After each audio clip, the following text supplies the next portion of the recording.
ہم نے بھوک برداشت کی، اب اوپر سے یہ راکٹ حملے. خدا کی قسم یہ ناانصافی ہے. غزہ میں جہاں لوگ ناقابل تصور بھوک کا سامنا کر رہے ہیں، وہیں اسرائیلی حملے بھی تھمے نہیں ہیں. اقوام متحدہ کے فوڈ ایڈ پروگرام نے خبردار کیا ہے کہ غزہ میں ہر 3 میں سے 1 شخص کئی دن تک بغیر خوراک کھائے گزار رہا ہے.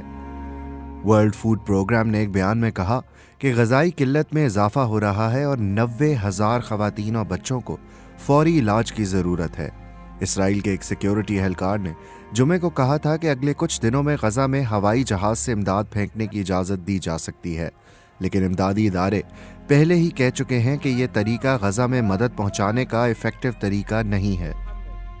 اسرائیل نے مارچ کے شروع میں امداد کی ترسیل کی مکمل ناکہ بندی کر دی تھی اور 2 ہفتے بعد حماس کے خلاف اپنی فوجی کارروائی دوبارہ شروع کر دی تھی.